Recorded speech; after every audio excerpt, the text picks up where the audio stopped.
Famcast Media, bitch.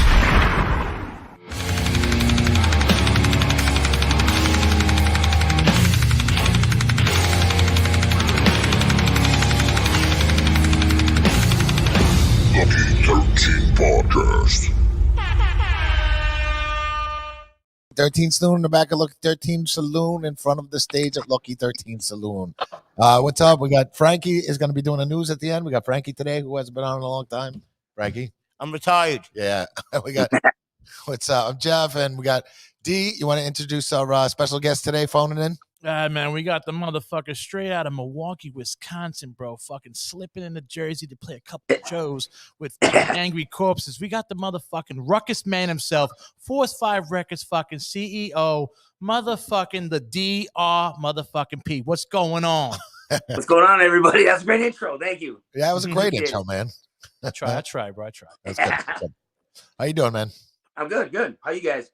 Good, man. Good. So you got some shows coming up. You're playing here on Saturday night. Yep, Saturday at Lucky 13. Yeah. Yep. Yeah. What else you got? You got other shows coming up in the area too?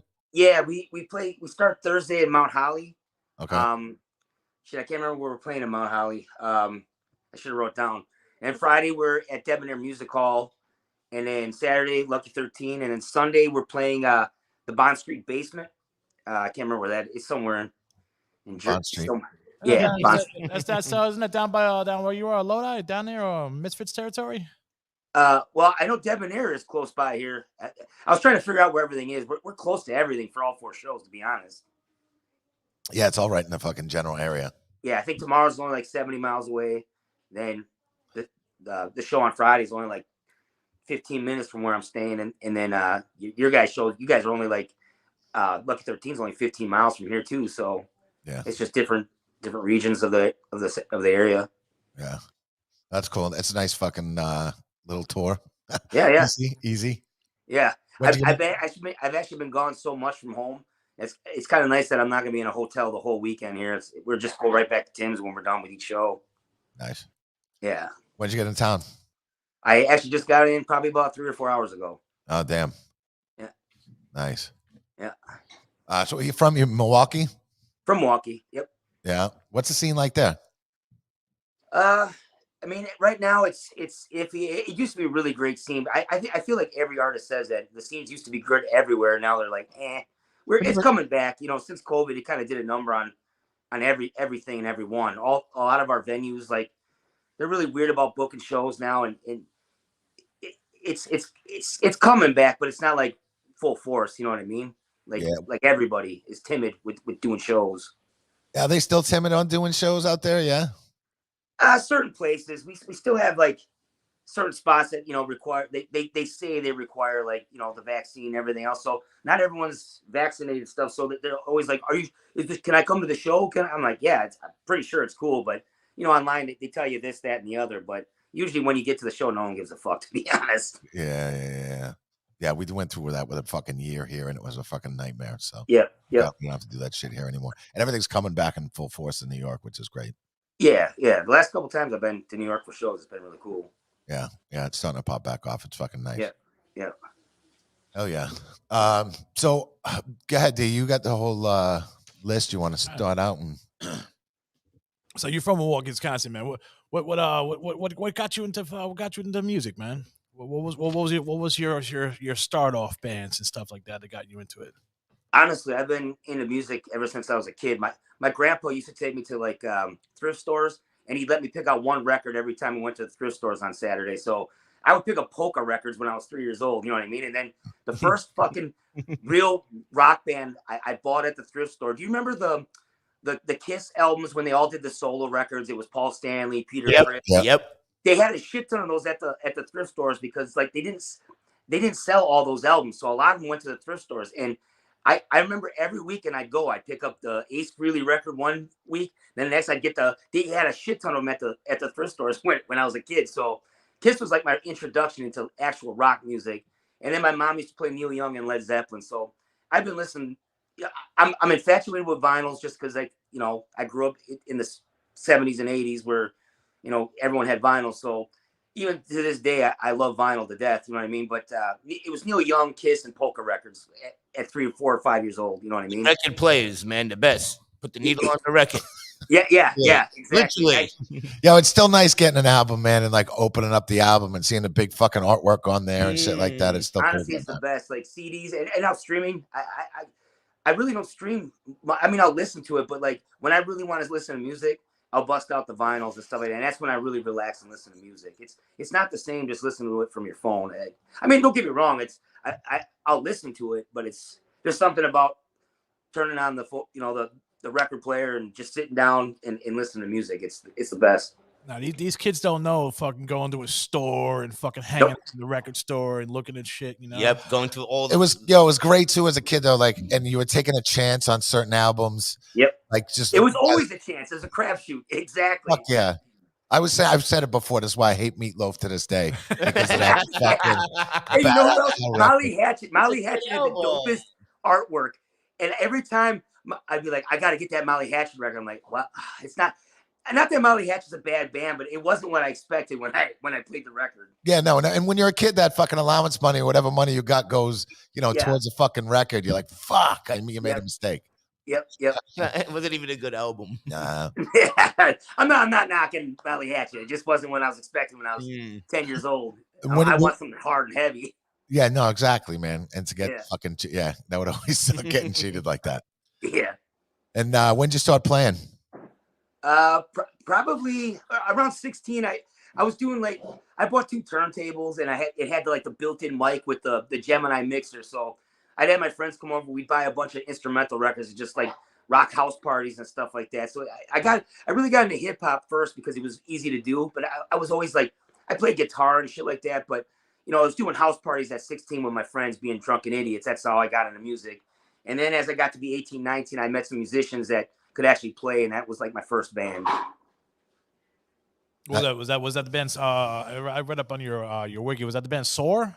It was right before Soar. It was called Reverend Epicurean, but it became Soar eventually. I was older than the rest of the kids. I was 19, and all the guys in my band were 16. They were in high school, but I was I want to join a band. So basically, we were doing it's funny. We were doing Battle of the Bands and winning. They're like, this guy's too old to be in these fucking Battle of the Bands. It's kind of embarrassing for me. It was really embarrassing. I'm like, I can't do this, you guys. So, and then a lot of those guys knew. I grew up with in high school a couple guys that were really good guitar player and drummer named Joe Andre and Tony Leone. They were some of the best musicians in my hometown. So they saw I was doing that. They're like, hey, we should join a band together. I'm like, you guys never fucking talked to me in high school, because they were the metalheads and I was the rap guy. Yeah. And then we became friends. You know what I mean? But we never talked in high school because they thought I was just some hip hop kid. Yeah. Nice. And how old were you when you started that? Same age, 19, 20? About 20. Yeah, 19, 20. Nice. Yeah. And so did you start incorporating hardcore and fucking, hip hop kind of go hand in hand, you know what I mean? Especially on the East Coast here, everyone that listens to hardcore listens to hip hop, especially on the East Coast, you know what I mean? It's blended together so much. You listen to anybody, even Vinny Paz, all those guys, they're hardcore dudes, you know what I mean? They rap. Yeah. Yeah, it's pretty crazy though, man. How it's you'll have the heavy metal guys fuck rap, but then you got the hardcore guys that fuck you, bro. It's exactly. Yeah. Yeah. Obviously, my band Soar was new metal, style, because it was the rap hip hop in that genre. But you're right, hardcore and hip hop is very blended. But a lot of the metal kids hate any rap of any kind in any song. Oh, when I was in high school, bro, if you listened to rap, bro, they shunned you. Yeah. Well, till the crossover stuff started, till fucking Anthrax and Public Enemy did something together, and then it was not even, dude. But even then, a lot of I remember I grew up in Milwaukee, Aerosmith. Yeah. Yeah, but I grew up in Milwaukee where thrash and death metal were the thing. We didn't have as many hardcore bands in the Midwest. You guys were blessed out here to have so many, they obviously it's the birth of hardcore for the most part, here. So, and birth of hip hop, which is, you know what I mean? So everything trickles over that way. But by me, it was death metal. And I like death metal too. I grew up with it. You know what I mean? It was impossible not to have it around me. but those guys did not like rap at all. You know what I mean? So it was weird for me growing up because I didn't have as many people around me that liked everything like I did. In New York, you have a lot of people, or the East Coast in general, everybody kind of liked a lot of that stuff. It wasn't like that by me. What's some of your what's your top 3 death metal bands? Entombed. Right. I love Wolverine Blues. Like that's a one of great my album. favorite records of all time. Cannibal Corpse has got to be in there. Ripped and Trails from a Virgin's Cunt. How can you not like that? Yeah. And then my third, probably Possessed. I liked Possessed a lot.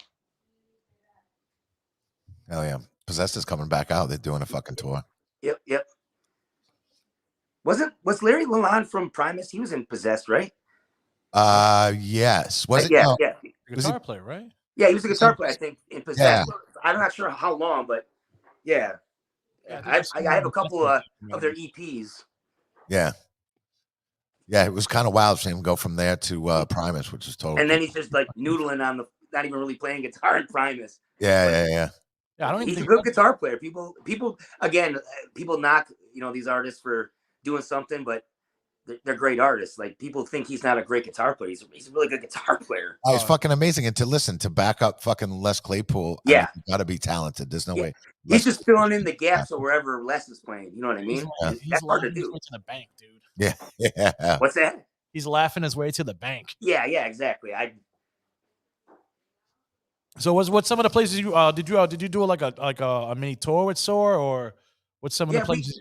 We did a lot of touring with like bands like Head PE and 40 Below Summer, which 40 Below is from Jersey. Yeah, We used to do a lot of shows with them in the Midwest, especially. Like we toured a lot. We would go around, to the country, but mainly we were killing it in the Midwest, like everywhere around Illinois, Wisconsin, Minnesota, Detroit. Those areas. Like we played a lot with a lot of big bands, but we just never. We drank too much, to be honest. Like my band drank way too much, and we never took things as seriously as we should have. Yeah, unfortunately, that happens. Yeah. I mean, that's all the bands I know when I was growing up. That's what you had to drink. Yeah. Yeah, I mean, you drink, and then the older you get, now dudes get addicted to working out and eating healthy and all this kind of shit. Yeah. It's funny because every time I'm in band practice now, doing different things, we're talking about like our hips and what we got to do to keep that right. Yeah. It kind of pisses me off a bit, but at the same time, it's hilarious. It's good, if you survive through all the bullshit, like touring and all the drugs and alcohol, like to still be alive and kicking is pretty amazing for a lot of these artists. For guys to still to survive through that kind of shit and to mentally survive through all that kind of shit too, it took a toll on you. A lot of guys who did that fucking got out of music and are completely separated from it now because it took a toll on you. Oh, absolutely. I mean, you got to give it up for Dan Diablo. That man's done everything on the planet ×2, and now he's sober and he's still killing it. You know what I mean? Yeah, dude, he's still he's still Good going. How long he's been sober now? For a little while, right? Yeah, he's had a few moments of you know what I mean, slipping, but he's been sober. It happens. Yeah. I know when I first got sober, it took me a little bit because I'd have a little bit here and there of dumb shit. You know what I mean? But he's doing really good. He's like a completely different mindset now. He's still Danny Diablo, but he's like, there's no holding him back now. With everything, he's sober and ready to fucking kill things. Good. Good for him. And listen, that's why I feel like a lot of that happens with dudes. Like, you go through your fucking periods of being a maniac, but Danny's done it for a lot of freaking years. What I mean? So yeah, that's good for him, man. So you're sober also? How long you been sober? Well, I'm not sober from alcohol. All right. But I had a bad problem with heroin and cocaine probably about 10 years ago. So I've been 8 years straight clean now. You know what I mean? Good for you. Nice. Yeah. Nice. Yeah, almost killed me. So I won't. It's crazy though. But I mean, I could be around. I got a lot of friends in that still party and stuff like that. But it really doesn't bother me. I'll have a drink, and they go to the side and do their thing. People think it would bother you, from being addicted. But if you really want to stay off the shit, it doesn't matter if it's around or not. You know what I mean? Now, if someone's shooting up in front of me, like, can you go to the bathroom? Yeah, take to the bathroom. That's kind of like somebody taking a shit in front of you. You know what I mean? Yeah, exactly. I'm not trying to see either thing. Yeah, you do that in private. Yeah, really. Yeah. It's a book, okay? Yeah, no. Good. Yeah, man. It's funny to see that. Yeah. I mean, you have to though. You have to pull back at some point because it's fucking. You know, listen. I've owned a bar for 20 years. The first 7 years of it, I don't remember. You know, now it's like I fucking. I pull it back quite a bit now. I just learn how to control it. And Now, I mean, now every now and then, if you go out to the bar and have a few drinks and let loose, I mean, no harm, no foul, right? Yeah, hell yeah. Hey, DRP, we got Strictly Underground wants to know what does DRP stand for? It's actually just my initials. My grandfather was Donald Polinsky. My dad was Donald Robert Polinsky, and so I just became the DRP. Again, it's funny. When I was 16, my favorite drink was Dr. Pepper, so I'm like, I called myself Dr. P, which is the stupidest fucking name ever.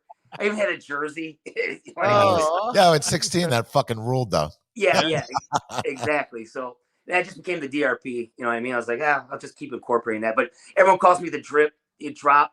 It's hard to find me on Instagram sometimes or on Spotify as the DRP. It doesn't go through sometimes like that. I don't know why. I should have called myself something simple, but it is what it is. Yeah. So when you were playing all those shows in the Midwest and stuff like that, was there a lot of like VFWs and places like that you guys were playing out there, or actually like decent clubs to play? No, I mean, well, my hometown club was the Rave Eagles Club, which in the Midwest, it's one of the biggest venues in the Midwest. And if they had a Hall of Fame for who played the most shows there, it'd definitely be me. You know what I mean? Yeah. I played there like every other month because I knew everybody there, and I ended up getting a job there. I'm like, I'm gonna get a job here just to get all the best shows. So when Cypress Hill would come through and need an opener, guess what opened? Me. You know what I mean? So when Method Man and Redman, me. When between metal and hip hop, no local band got to open because I was like, no, I'll take that show. That's how I got in the Milwaukee scene. I was just playing all the biggest shows there. So, but unfortunately, during my drug addiction years, I actually got arrested at the club because the owner knew I was just doing dumb shit out of there. It was a bad time in my life. So he actually won't ever let me play there again, which sucks. It was like the club I always played. And even to this day? Yeah, I seen him actually at what show was it? It was actually the Cannibal Corpse show. My homeboy Paul Delaney, what's his band's name from here? He's got the New York black metal shirts. I'm having a brain fart. I went to go see him, and I ran into the owner, and the owner shook my hand, so that was kind of cool. But then there was a show I wanted to play there like last month, and I'm like, hey, can I do the show? And it was crickets on the email, so I'm like, he still doesn't want me to play there. That sucks. Yeah, it is what it is. So when so what bands were you in after Soar? Or after how did Soar end, and did you go solo or did you? Basically, Soar moved to LA to because we had a record contract from there. It was like one of our friends, his friend ended up inheriting a studio, and he wanted to start a record label. So we actually moved to LA, the whole band, just in my van, a shitty 86 Dodge Ram van. We moved there, stayed with my buddy, and we were recording in the studio. But what ended up happening was we drove my friend nuts, and he basically kicked us out of his apartment without being a dickhead.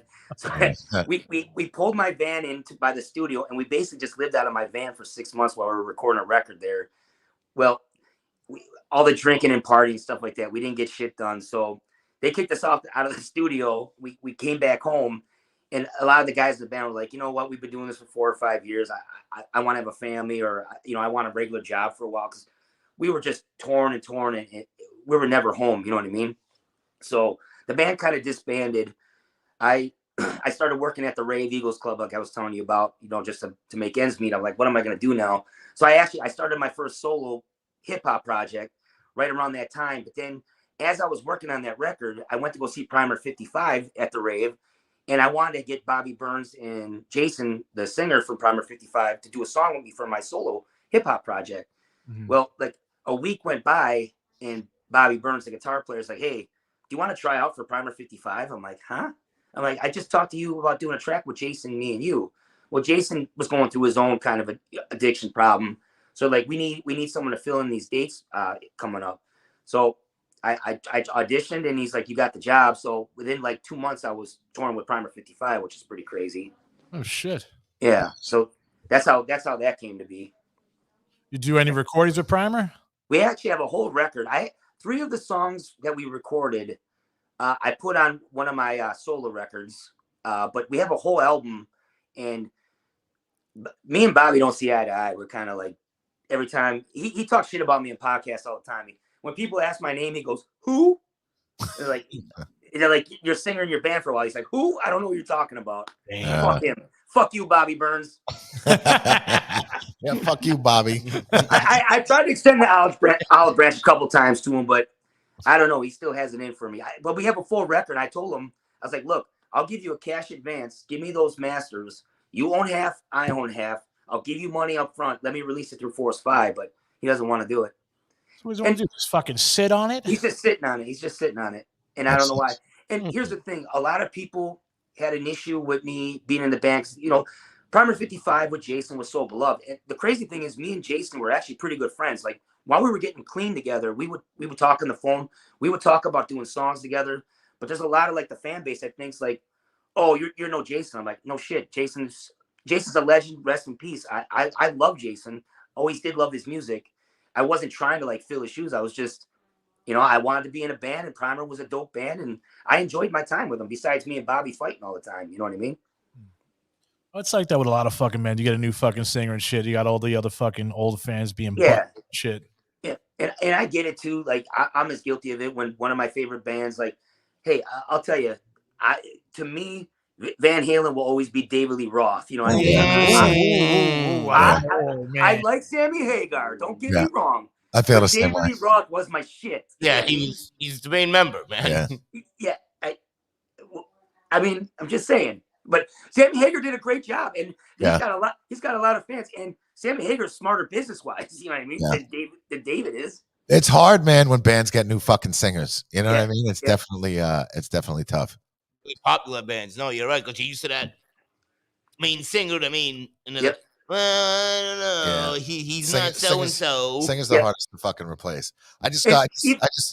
Even Van Halen with Gary Sharon. Gary Sharon's a great singer, but he's no Sammy Hagar or David Lee Roth for that. Yeah. True. Yeah. It's true. No, you're right, because you think of Van Halen, the first person you think of is David Lee Roth. Hagar, he was okay. Yeah, I just saw Fear Factory the other night, and they have a new singer. How did he sound? How did he sound? He sounded just like Burton. He sounded just like him. He sounded great. He actually sounded really good, and he looks like a younger version of him. Also, the kid looks. Where'd you see them at? Irving Plaza. Oh shit! All right. Yeah. It was Irving Plaza. It was dope. Mushroom Heads. Mushroom Heads. That just sounds funny. Sure, they're a good band. This sounds funny. Yeah. They still have like 50,000 people in Mushroom Head. Yeah. And then that sounds funny. And then Static X headlined it. Okay. The new version of Static X. Whatever. Yeah. The dude from Dope.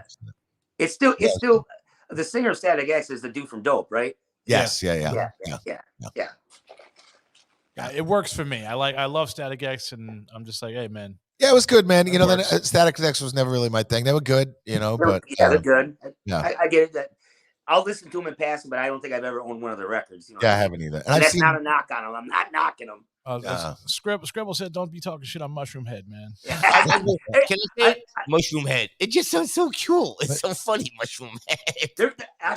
I have actually Mushroom Head's first like major label release. I thought it was pretty dope, but I haven't paid much attention to them in the last probably 5-10 years. Yeah, I've never really paid attention to Mushroom Head. Yeah, it was entertaining. They sounded good. That was entertaining. But I used to play with them all the time back in the day because they were from Cleveland, so they were always in the Midwest area doing runs. So I would do a lot of shows when I was in SOAR.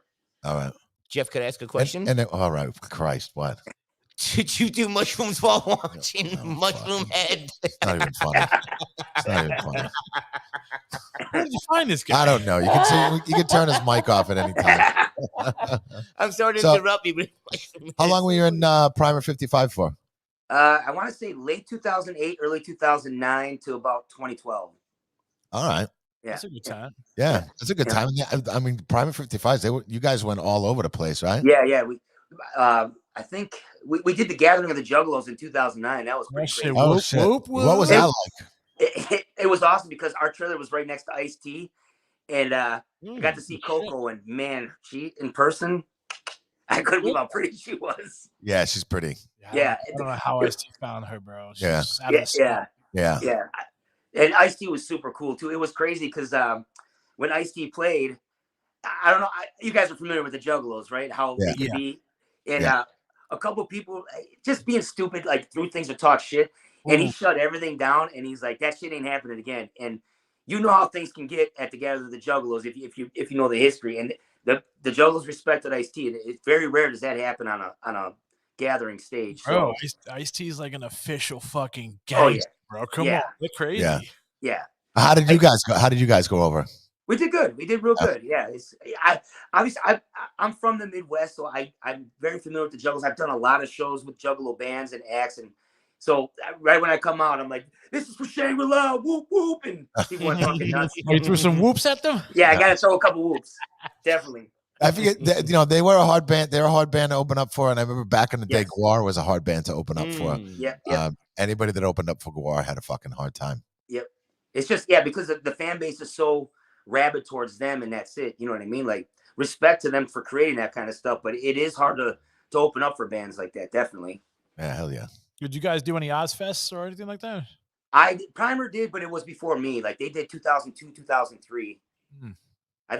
I think they were the same era. Yeah, when Crazy Town was on and stuff. Crazy Town got kicked off that tour, I think. Yeah. Jeez. They tried to buy their way back on the tour, and Sharon was like, "No." Why'd they get kicked off? Why'd they get kicked off? Bro, they suck. I'm just gonna be honest. They weren't that good. They couldn't make it, huh? They were a lot of drugs back then for those guys. That was the cum malaria. That's that, right? Yes. And come on, the Ozfest. They don't want to hear that shit. Yeah, no. I see. Il Nino was one of my favorite bands. They're from here too, right? Christian Machado. They're Union City, New Jersey. Yeah, they're Jersey guys. And I think Mark Rizzo's back in the band. That's one of Tim's boys. So Mark actually did a guitar solo on one of our last record, the Angry Corpses record. Oh, Mark Rizzo's the shit, dude. Yeah. Crazy. He's supposed to come out Friday or Saturday. I'm not sure. Tim was saying that, so hopefully that's the case. He used to be in a band with Bobby Burns and Soulfly, which is crazy. Yeah.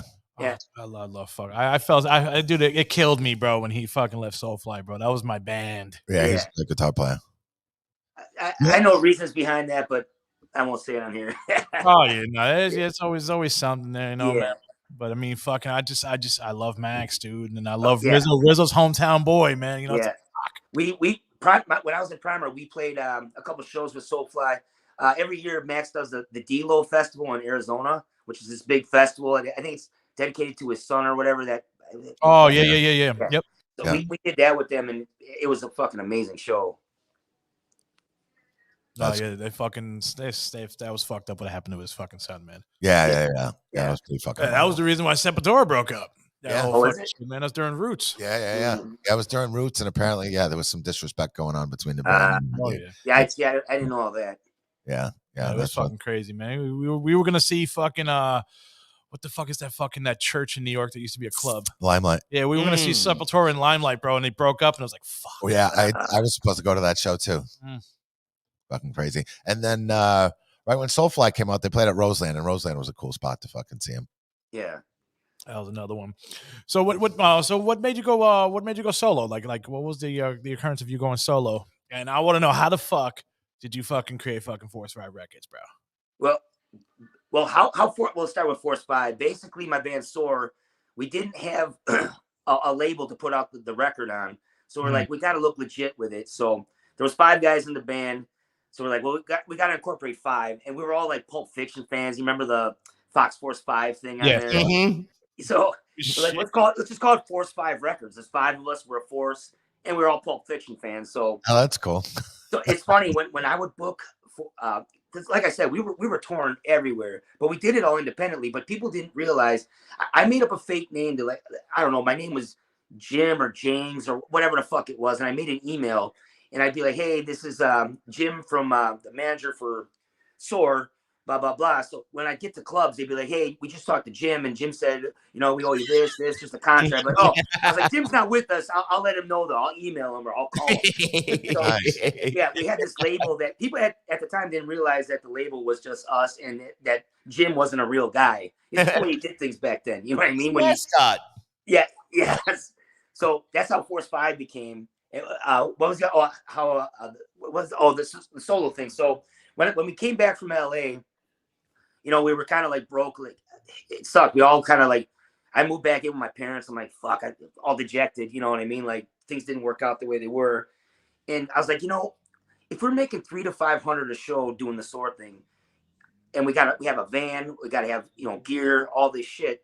I was like, I should just try the hip hop stuff. So I met a guy's producer, and he's like, hey, let's do a couple songs together. So I did a few tracks. I ended up jumping on a show at the Rave, the Eagles Club in Milwaukee, and did well. And everyone's like, oh, we already knew him from SOAR. So I started getting offers for just playing shows solo. They're like, hey, we want to bring you around the Midwest. I'm like, well, give me $300. I was tooling around in a little fucking 4-banger. Cost me $30 to drive around the Midwest, no gear. I was like, I'm making money doing it this way. So that's why I was like, you know what? I'm gonna keep the label.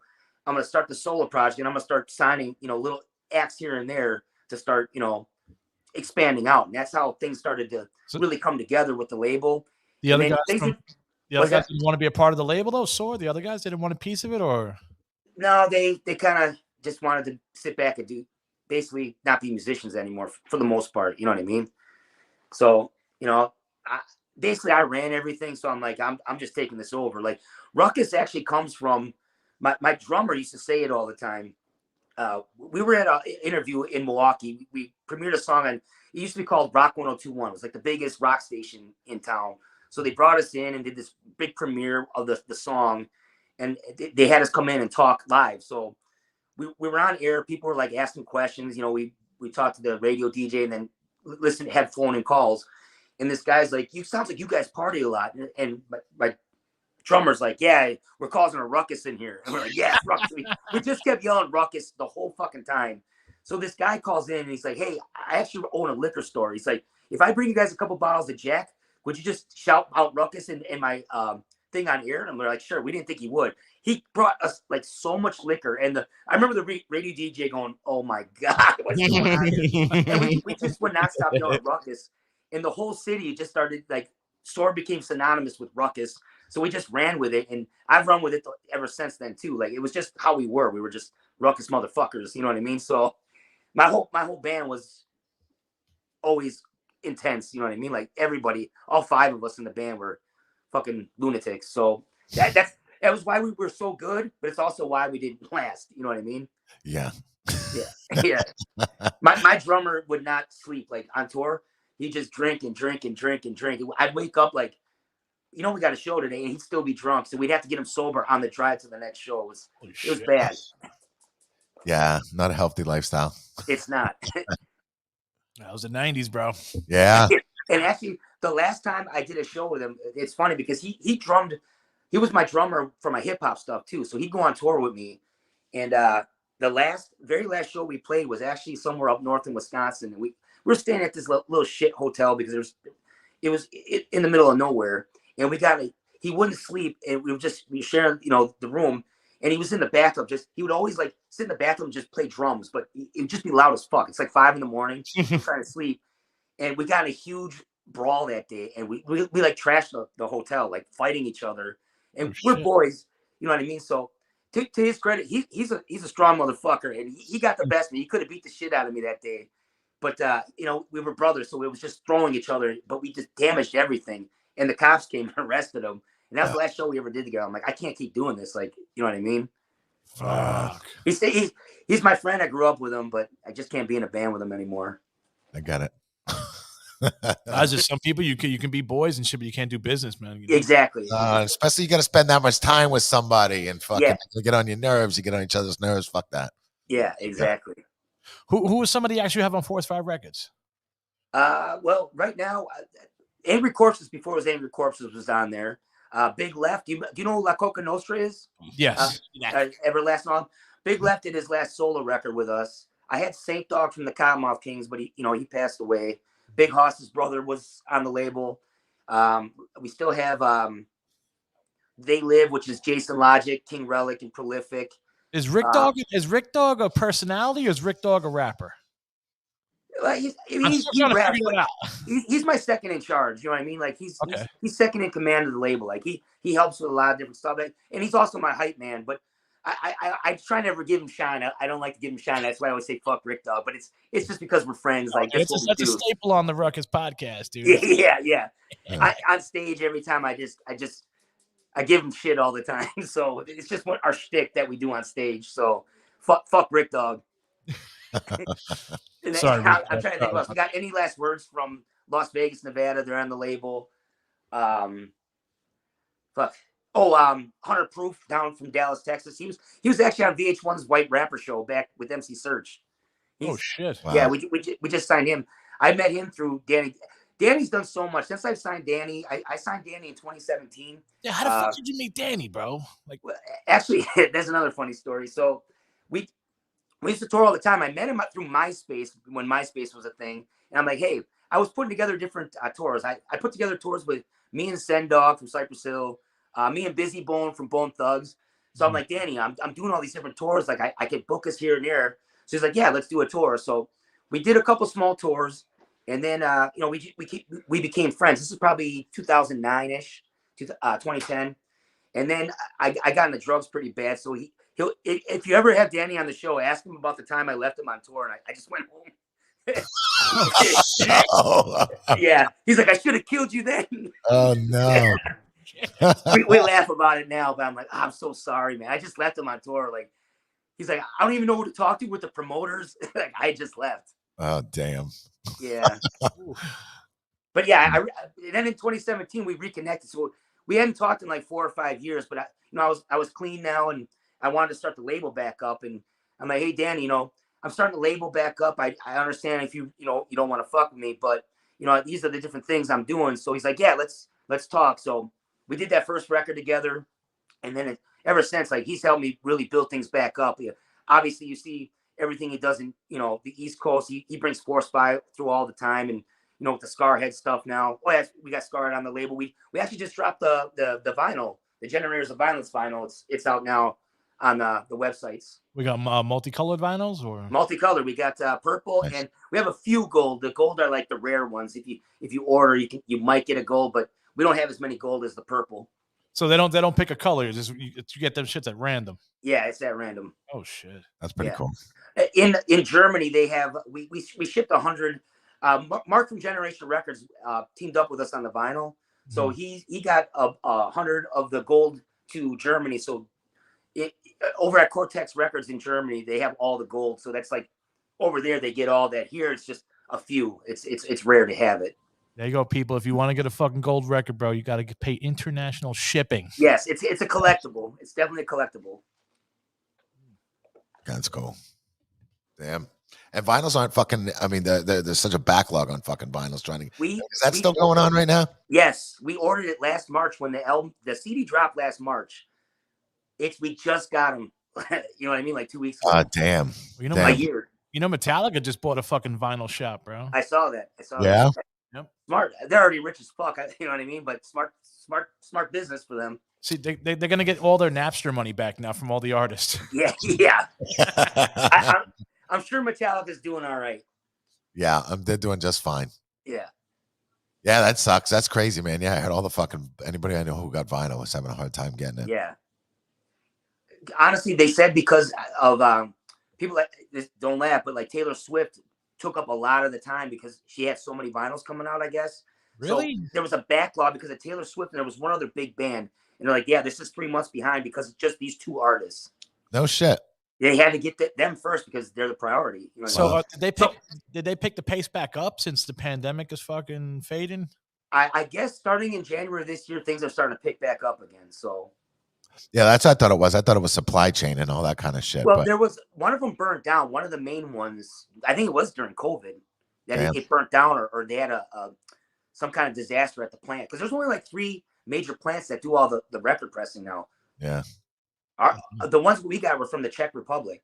I can't remember what company it is. I know. We'll turn it fucking just open up a vinyl factory. Well, Metallica already did it, so we got no. But you know how much it costs to get some of those machines though? It's like 100. I looked into it. It's like 150,000 on the low end. Damn. Fuck. Yeah, it's basically buying a house, purchasing a house. A mortgage on a house. Yeah. Because damn, if you can invest in it, you make your fucking money back. Oh yeah, you will. Yeah.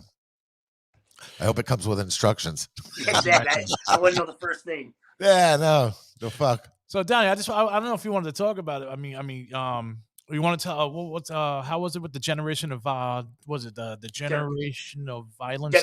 Generators of violence. Generators of violence. I can't speak, dude. I'm sorry. Yeah, that's all good.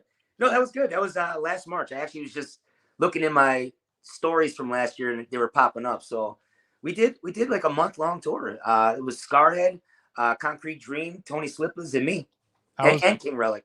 How was that tour? I mean, I know the crazy. I mean, I'm boys with Concrete Dream and all that shit, man. Yeah, I know the craziness, and I was all on the fucking internet with it. How was it? How was it through your eyes, that tour?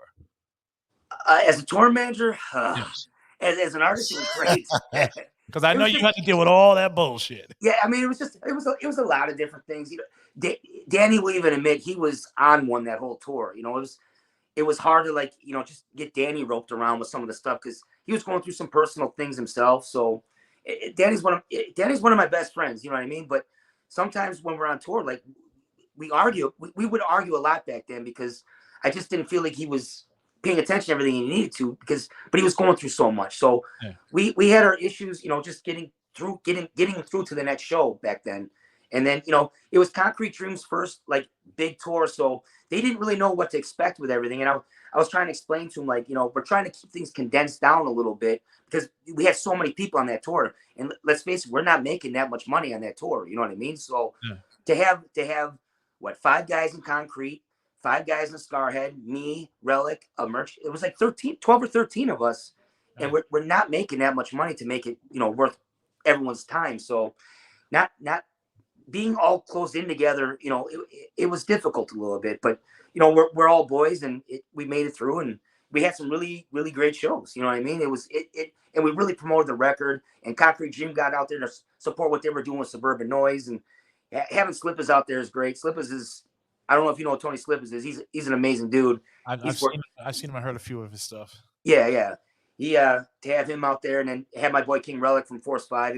It was really good. It was just, if I wasn't tour managing, I would have had more fun. But to tour manage everything, and it was a bit much. Near the end, I was like, I just want to go home. Yeah, that one you should have just fucking went home. Yeah, that's the one I should have left on. Like, yeah, and the Concrete Dream guys, those guys are young too, right? Yeah. Man, every night, if no one ever heard of them, this is how I know when a band's gonna be great. If you're playing a city for the first time and no one's ever heard of you, most people are gonna, not pay attention. But the minute they started playing, I saw everyone go, huh? And look, you know what I mean? Get really intent. And I told Danny, I'm like, if these guys get on a really, really big tour, that's it. They're gonna be huge. So I'm looking forward to seeing what Concrete Dream does, with their next tour and stuff like that. They learned a lot on this tour, and I know my first few tours, there was a lot of lumps for me too. They took a few, you know what I mean? Like, but they learned a lot from it, and I know that they're going to be better for it too. You know what I mean? They bounce back off of that bullshit. Yeah. They're nice kids. I don't want to talk about the in-house stuff that happened with them. Like, that was a whole thing too. With their guitar player at the time. Yeah. I don't even want to talk about all that. That's fucked up. That what happened. So that's cool, man. I'll say it, man. Fuck that dude, bro. Those are my homies, man. Yeah. It's crazy. We won't mention his name, but like, I knew they were having problems, and we just got him off the tour, and then the next day, he started saying a whole bunch of dumb shit that wasn't true, and then he basically told me to fuck off too. And I was like, "Yo, I was trying to help you with everything." He like, it just shows the type of person that guy is, like, to do what he did, to say what he said. I was pretty pissed. Right. Yeah. I mean, there's certain ththings like us growing up, bro. This is. You don't say shit that like when you're bands and shit. That shit's private shit, man. Yeah. That's brothers stuff. You don't. Yeah, exactly. I mean, it's like breaking up with a girl and she starts blabbing her mouth. Or yeah. You know what I mean? Yeah. That's what it was. You know what I mean? I mean, bands are like relationship. It is a relationship. It's exactly what it is. I have no respect for people that just start blabbing bullshit right away just for clicks or whatever. Like, that's not authentic to me. Yeah, I know. Yeah, especially on the fucking internet. It's like, Jesus fucking Christ. It's how many motherfuckers you want to pat your back and suck your dick? It's like, come on, dude. Exactly. Yeah. That's not. It's just not man shit to me. You know what I mean? There you go. That's the way man shit. Yeah. That's the way shit is nowadays. So I know. You know how it is.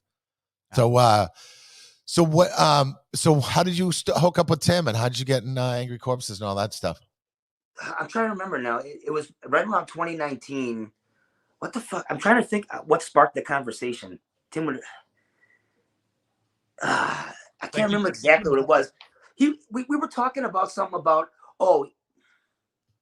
maybe we were talking actually about doing a project together, and then he was like, we should just start up some. He's like, I wrote some of the MOD songs. Let's start with that. And I was like, I have Felix Griffin from DRI to drum. I'm like, well, let's just write some shit together. We were actually supposed to write like something completely different than what the thrash stuff was. I was like, let's just write something different and everyone have a good time. You know what I mean? Mm-hmm. And then it just turned into, he's like, I want to play some of the MOD songs that I wrote. So that's how that came to be with that. Now, I will say this. It was a mistake to call it MOD Classic. I really wish we never would have called it that. And even Tim will say that now. You know what I mean? I'm glad to call it Angry Corpses. Because it's a lot better, bro. It's a lot better. Yeah, it really is. You know what's crazy is a lot of people that I know said that they're like, we wanted to fuck with you guys, but we're not trying to like step on Billy Milano's toes. We're not trying to, you know what I mean? So I just wanted to distance myself from that because one, I have no connection to all that, and Tim really wanted to step away from it too. You know what I mean? It's exhausting to him, all that shit. But I will say this for Tim is he did write a lot of those riffs, those songs are his. He wrote that first album, bro. Yeah, that first album he wrote a lot, and he wrote a lot of Rhythm of Fear album, a couple of the songs. So, he wants to play those songs. I think that's cool to do. You know what I mean? But let's just not call it MOD anything. You know what I mean? So, I actually want to get rid of the first record. It's called MOD Classic. It's on Spotify. Is that? I was just talking to him today when we were having lunch. I'm like, let's just take it down and call it Angry Corpses now and redo everything. So I think we might just redo that with everything too. Yeah. Oh yeah, that'll be fucking dope. Yeah, that'll be good. It's good to break away from that fucking negativity. That was all fucking craziness. Yeah. I'm looking forward to seeing you guys here on Saturday though, man. Yeah, I can't wait. Hell yeah. How's the practicing? Did you already start practicing? I know you got here just today, but I mean, we're actually going in tonight around 8 or 9 to do some practicing. So. And I remember I just got done with another tour that I had to learn 10 songs on with my hip hop group, the Nomads, which is Chucky Chuck from Suburban Noise Records and Insane Poetry, who's on Lyrical Snuff Productions. So we had to learn 10 songs together on that tour. I just got off that last week. So this last week I've been listening nonstop this stuff, and I'm like, holy fuck! I don't know how I'm going to remember all these lyrics. There's so many different songs to remember. How many songs you guys doing on the show? As of right now, 15, but I'm trying to get it down to 14. Oh, Jesus. Yeah. So we'll see. Yo, that one's not going to make a difference, man. Do the 15. It is to me. That's a lot, dude. Yeah. One set, it's going to be a good show. That's a lot. Yeah. And you guys are a 5-piece now, God rest Kenny Henny's soul, brother, Yeah. Rest in peace, Kenny. You guys are doing a 5-piece now. Yep. Who are the 2 guitar players you got in the band? Because I see Tim is rocking the bass now. Yes. Tim's doing bass. We have Mario. I can't remember what band he's in. Mario and Ty, the drummer, are in a band together. I feel horrible. I can't remember what the fuck the name of their band is. It's they're a Jersey band too, or a New York band actually. And then we got Chris, who I think he was in Faction Zero as the other guitar player. All right. But fuck, I can't remember Mario and Ty's band that they're in right now. I know they're doing some stuff too. I wish I could plug them. I forget. Tim actually told us when he was on too, but I don't know who he was either. Yeah, I'm a pothead, dude. I don't remember stuff. This is my years of drug abuse. Mine's fuck. Yeah, exactly. My short-term memory shot. My long-term memory. What did I say? Same. Fucking brutal. Mm-hmm. Oh man. Well, dude, looking forward to having. Thank you for taking the time. And I'm sure you just got in town. Thank you for taking some time out to fucking hang with us. No, I appreciate it. Thank you, fellas, for having me on. Yeah, looking forward to having you guys having you here on Saturday. Fuck, I don't have the lineup in front of me exactly who's playing with you guys. You don't have it. You don't know either, right? Do you got it? No, I don't. Right now, hold on 1 second. All I have is lyrics this is all the lyrics I need to learn. Oh my God, 14. That's just one song. Yeah. My daughter's taking her exams at college right now. She's like, I gotta memorize all this. I'm like, look at this shit. Look what your dad's gotta learn. Yo, that's a hard. It's so funny, man. Like friends of mine in like bigger bands and shit like that have to go out there and play fucking 15, 20 songs. I'm like, listen, I'm in a band. We play for 30 minutes and I'm fucking done. You know what I mean? I got to learn fucking 5-6 songs. Yep. I don't know how and like I forget shit sometimes. I don't know how fucking singers do it, man. I got your lineup right here. Here we go. We got one of the names I'm bad at pronouncing. We got the Zombie Mafia, American Amnesia, Scarlet King, and Thanatolic Desire. Thanatolic Desire. Can I? Yeah. No, Frankie, shut up. Is Mushroom Lane? No, shut up, Frankie. You know I'm gonna say Mushroom Head. Oh, It's such a cool name, man. It's a good name. Do you want Frankie on the stage with you, Donnie, on Saturday? Yeah. Listen, we put when there's like big metal shows at the Barclays I Center, wear the rabbit suit. I put Frankie. Frankie in a bunny suit and have him go by the Barclays He brought Center. me from Christmas Story. What was that show we went to? Giving out flowers. All these Australian tourists. Cute girls. That was Slipknot, dog. Yeah, right. Can we take a picture with you? I'm on someone's Instagram. Probably everyone's Instagram in Australia. Cute girls are like, take a picture with us. I said, oh yeah, I'll take a picture with you. No, it's great promo. Putting Frankie in a bunny suit by the Barclays Center. It is. Big Lucky 13 logo on the back. It's great. Nice. All right, man. Well, thank you for coming on. Appreciate it. Yeah, thank you. Like I said, thank you for having me. I appreciate it too, man. And we will see you on Saturday. Fuck yeah, brother. Let's give some shout outs, Johnny. Man, give some shout outs. Shout out to all my guys at Force 5 Records. Shout out to Danny Diablo. Shout out to Lucky 13. Shout out to Tony Slippers. Shout out to Joe Fatal. Because he's right over here. I'll probably see him this week with Danny Diablo. Shout out to you guys. Shout out to the fans. I'll see you guys this weekend. We love you, Rick Dog. We love you, Rick Dog. It's going to be a great show, man. Rick Dog. It's going to be a good show. Really great show. Thank you, Shout out brother. to Demi from Scarhead. Shout out to Zach from Scarhead. I got your vinyls, brothers. Oh, yeah, vinyls. All right, brother, man. All right. Peace. Peace. Peace. All right, well. Nice guy. There you go, man. That was the DRP, motherfuckers. All right. Cool, man. Straight out of Milwaukee, Wisconsin. I have to say it. Oh, fuck you. Shut up. Mushroom Give Frankie the news. Where'd you find Frankie? I don't know. Why'd we let him back on? Oh, my gosh, Mushroom Head. A give shout out to Mushroom Head. Give him his news. We'll do the quick fucking news and then get it. Lucky 13 Podcast.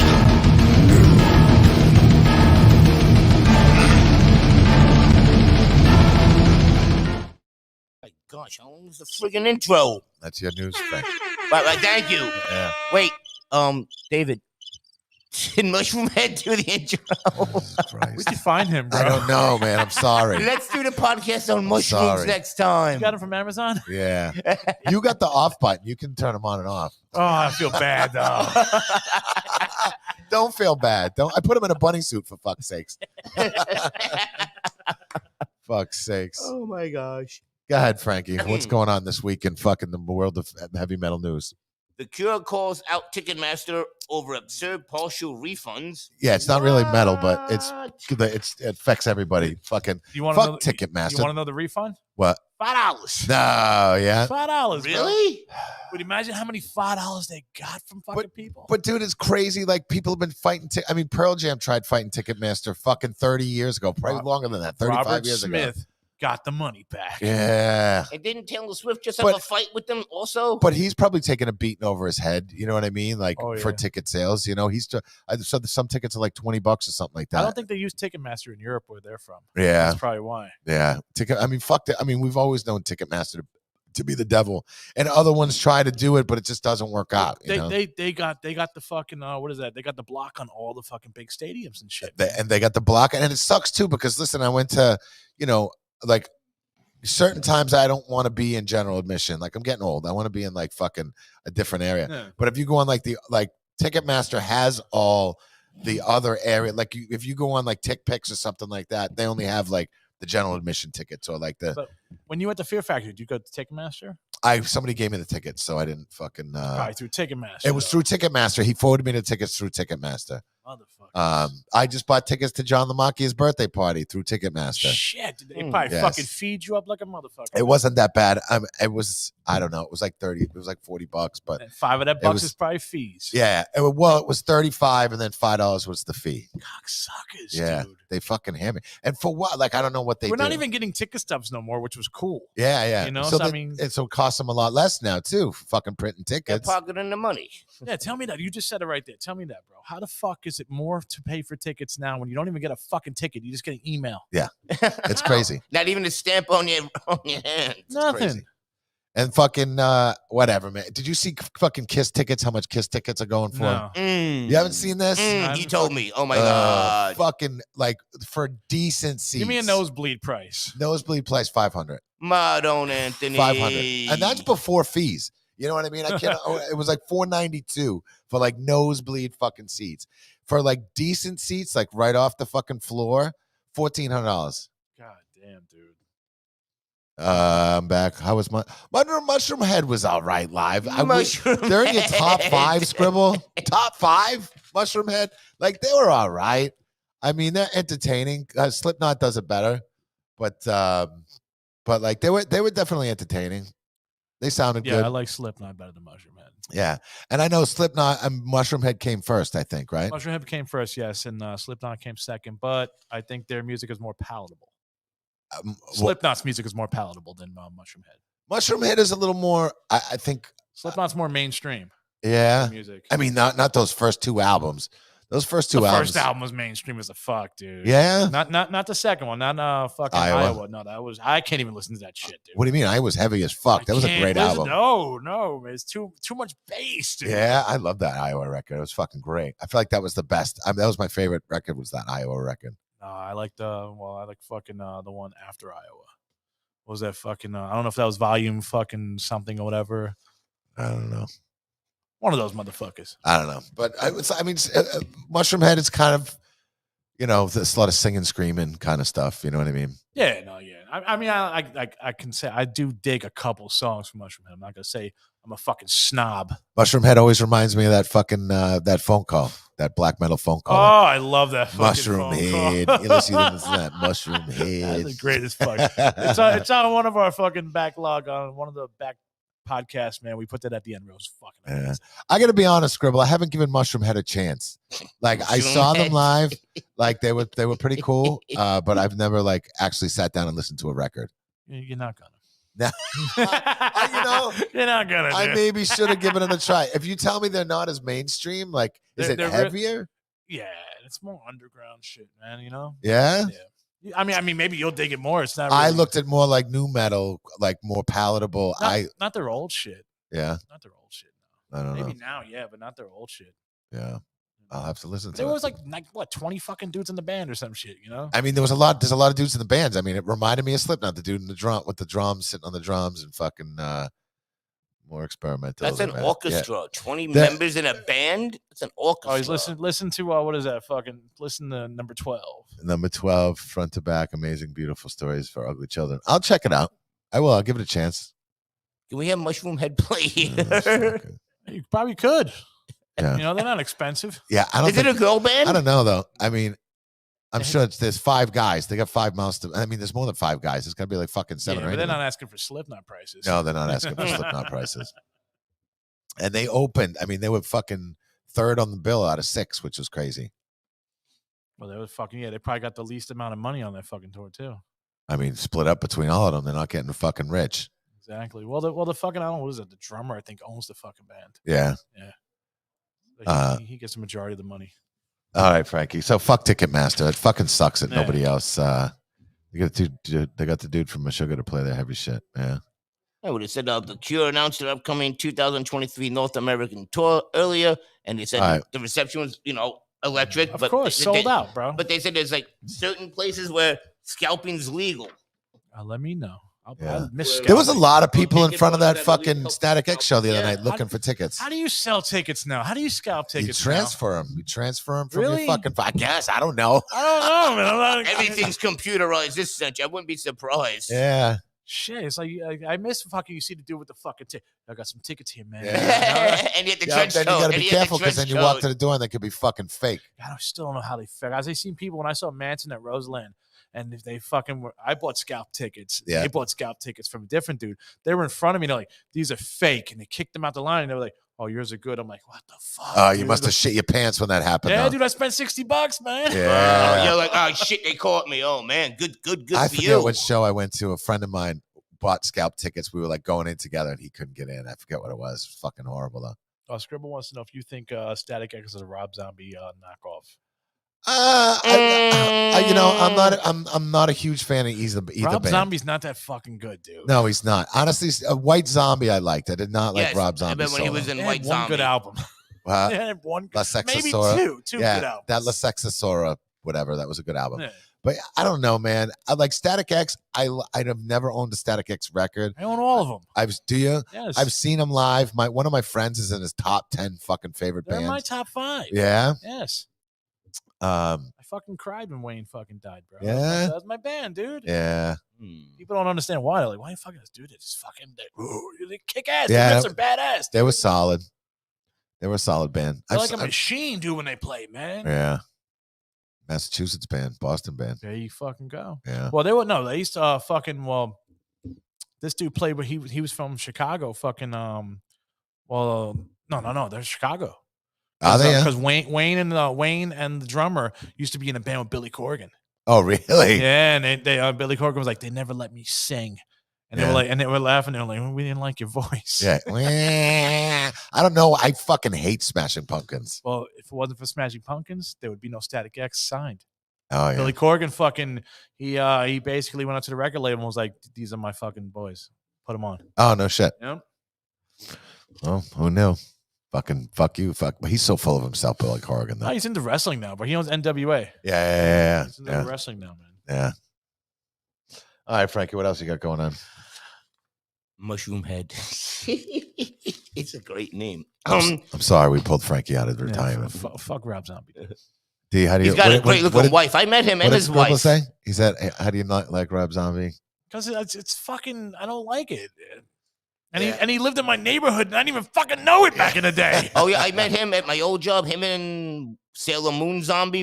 She's a cute Texas Sherry girl. Moon Zombie. Before they got signed, dude, they lived on Bergen Avenue. Like he lived on Bergen Avenue, was his fucking hood. Yeah. Like I don't even know how the fuck he lived over there. He's not the right color to be over there. Yeah, I mean, they were broke He had motherfuckers. he had dreadlocks. They were broke He motherfuckers blended back in. in the day. I'm not saying not being bred, but he had dreadlocks. Man. He blended in. No, that'll make you not blend in even more. Yeah, if you saw the way he looked back there, Frankie, he was not blending into that neighborhood. No, he's a dirty looking fucking guy. No, I met him at my old job many moons ago. I gave a shout out to your wife. Ha ha. Rob Zombie's music too is kind of like his movies, like hit or miss. Yeah, hit or miss. You know, hit or miss. I like the fucking Monsters though. You know what? You told me that was good. I gave it a second round. It's all right. It's all right. Did you get high and watch it? Just to get high and watch it. It's all right, dude. Yeah. Jeff, you told me that was good too. No, I haven't seen any of it on my cell phone. But I told you when I first watched it, I watched the first half sober and I watched the second half high. This time I watched it sober. Oh yeah. It's all right. All right. Good. It's you weren't too critical. It's better to watch high, right? Nah, sober. Yeah. But you know what the best movie to ever Frankie, made is? To Frankie, anything is better high. Devil's Reject is a fucking classic. Dude. No, this movie is better than Devil's Reject. It should win an Academy Award. Devil's Rejects is the best one out of all of his stuff. I actually really like the Devil's Rejects. Nothing will beat Cocaine Bear. No. I do like fucking the first one. Fucking House of a Thousand Corpses. I liked House of a Thousand Corpses. It was just because of the direction of fucking Dr. Satan. Dr. Satan, yeah. That ending thing was the fucking awesome. Like, oh shit. I liked House of a Thousand Corpses. I don't know. It went in a weird direction. Like, and then Tiny, I thought was Dr. Satan's son or whatever. That's the way I took it as. Like, he fucked the fucking mom, Dr. Satan, and he created Tiny and this and that. But I don't know. It was all fucking weird. And I liked that the dude from The Office was in it though. Which one was it? Was that the fucking nerd with the glasses? Yeah. Okay, that's right. Oh shit, yeah, that's right. That's what's his name. I don't watch The Office, but I know Dwayne. him on the fucking commercials. Dwight. Oh, the Office is great. Yeah, it's Dwight from The Office. But you know what's better? Stop it. Cocaine Bear. Oh, I thought you were gonna say the other one. And Mushroom Head. I have to say. Shut the fuck up. All right, what else? So What they're else? trying to make the Cure. They're trying to make all that All right, ticket Frankie. prices. Next story, Frankie. Next They're story. trying to make it more affordable, and they're trying to steer away scalpers. God bless America, Robert Smith. Yeah, you tried. You tried. Mushroom Head. I gotta say it. It's great. Let's smoke pot right now, all of us. I thought you did smoke pot already. I did. I'm gonna smoke more. Da da da da da. Mudvayne announces U.S. tour with Cold Chamber, Gwar, and Nonpoint and Butcher Babes. Butcher Bay. Oh. Yeah. God But no bless- Mushroom Head? What's his fucking name, bro? The drummer Anthrax. I can't remember his name. Charlie Benante. God bless you. God bless you, bro. Where is he banging a butcher baby? Yeah, he's going out with one. He's going Oh, out yeah? with the brunette. Oh yeah. Do you have pictures? Are they really cute? Dude, the Butcher Babies are fucking gorgeous. One's a brunette, one's a blonde. Are they like pussycat dolls hot? No, they fucking do that shit. Yeah. The girl from Gore, she's hot, right? In the video, she's in her like Red Sonja garb and. Well, the girl from Mushroom Head's hot too. I don't know if she's in the band though. There's a girl in Mushroom Head. I knew didn't it's a see girl There was no band. girl. Yeah, they used to have a girl in Mushroom Head. She's fucking hot. Yeah. I mean, she had a mask on. They're all hot when they got masks on. Oh, I mean, body wise. Oh my gosh. You know? Oh, from the I mean, the not all bottom of down, them. they're okay. Oh no.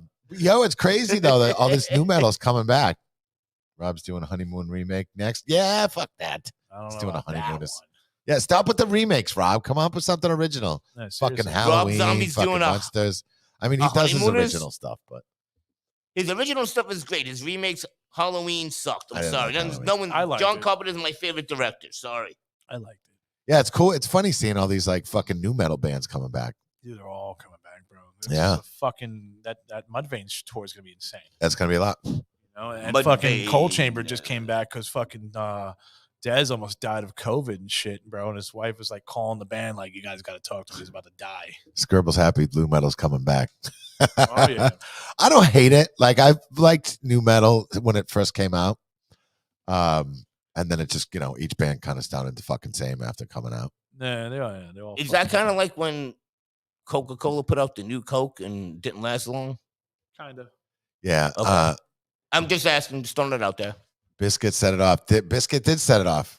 Limp Biscuit Bizkit? set it off. Corn's still been going strong. They never Corn. stopped. I like never, yeah, Corn. they never stopped. Corn never stopped. Have they don't come sound out with great. anything recently? But I like Corn. I don't know, dude. Frankie. You look it up. It's a Google question. Oh, I am. Uh, Mushroom Head. Yeah, it's funny seeing these guys come back. I mean, it was, Cold Chamber, man, whatever. Now I'm old. Big trout. This is when MTV actually had music videos. All right, well, tell us the story, Frankie. About Mushroom Head. There was this mushroom cloud. Oh, good. I'm gonna fucking beat my head against this. You need Why like did a we? zapper. Why did we bring it? I know, seriously. We gotta Mudvayne began teasing something called the psychotherapy sessions last week, and as a turn, it's going to be on their tour, but no new music, not yet from Mudvayne. Yeah, you know they're coming out with a new album. Oh Yeah. hell yeah! Probably already I mean, done. Cold Chamber's gonna have to do something too. And these Yeah, are all. exactly. Guess what they're playing? I don't know the story of Cold Chamber though. Did they break? Like, was it a bad breakup? I think. Well, they broke up because Dez didn't want to be around the dudes because they did drugs. Oh yeah, Yeah. pussy. So did the former members join Mushroom Head? Yeah, but then he Oh, did geez. Devil Driver, and Devil Driver was actually pretty good. Well, when Devil Driver was doing Big Truck Live, Migs came up, and that's how they kind of talked a little. But then they got back and they did that in the last album. Then he got, Dez got a little fucking butthurt, I guess, because they were probably fucking doing this shit. Yeah, And then now he almost died, so his wife said, "Make up with your friends." yeah, that's nice of him. Fucking Cold Chamber. Listen, I like his voice. I like the music, but his lyrics are so bad. Dude, he's 5'4", 5'3" or some shit. The lyrics are so bad that he does. Oh yeah, dude. He's That's- my so bad. height. yeah. Like if I couldn't, like he's got a great voice, but like, dude, have somebody else write your lyrics, man. I'd be like, Oh, like, he wrote his own stuff. Listen, listen. I've had to say to like my bandmates, like, dude, can you write me some stuff because I'm sounding stupid right now. You know what I mean? Yeah. Like, you Yeah, gotta Bill real. Ward wrote all fucking Ozzy's lyrics. Yeah, yeah. It happens. Like, I can sing, but can't write. All right, you write me a cool song, and I'll sing it. Exactly. All right, where the fuck is Jamal? He joined Mushroom Head. All right, Frankie. What else? Come on, it's fun to say. Like Jumba Chupa, whatever. Yeah, I wasn't a Koopa Koopa. Mudvayne person either. I like the first album. Yeah. Second album had a couple good ones. And last story is good guy Dave. Hope I'm pronouncing the last name right. Growl spent 16 hours cooking for the homeless. Dave. I think I saw that Grohl, story. man. Grohl. Dave Grohl. Sorry. I don't know how he can't remember Dave Grohl. Dave Grohl spent 16 hours cooking for the homeless. I saw this story on the news. Was it on TMZ? Yeah, he did. And really, he's a barbecue guy. He likes to Thank you. He bought all his own equipment. His barbecue, his own van. Yeah, he bought all the food too. Uh-huh. Yeah. I'm not a Foo Fighters guy, man, but fucking, I like that Probot shit that he did. He's a metal dude too. Bro. Yeah, he's a total metal guy. That was nice of him. No, like you said, David, he bought all the food, his own van, and I think he did it all by himself. He didn't have his family or friends help him out. Did you know this, Frankie? Did you read this? I saw it on TMZ. He was there getting food. I saw it on TMZ. No, really, I saw it on TMZ. You know how many times Frankie's walked by the fucking the chips place over there and they try and feed him? Oh shit! Yeah, there's a homeless feeding place right over here. But I only eat cereal, dude. Yeah. They're trying. And mushroom head. Look at this poor little lost soul. Yeah, you want a little snack, buddy? Mushroom head. It's so great to say, man. All right, man. All right, so let's wrap it up. All right, man. Well, okay. What are we wrapping up? Mushroom head. All right. Well, I don't know. I got to go to the bathroom. Okay.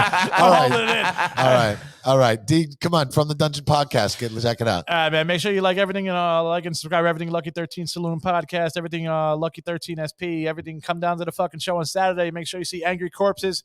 They will be down here fucking killing it and pilling it and doing all the fucking good shit, man. And Frankie, mushroom head, motherfucker. You should be one of those professional. Do I hear 5, 5, 5, 5? Do I hear 10, 10, 10, 15, 15, 15? All right, we're out of here, motherfuckers. I got to go to the bathroom. Later. Peace out.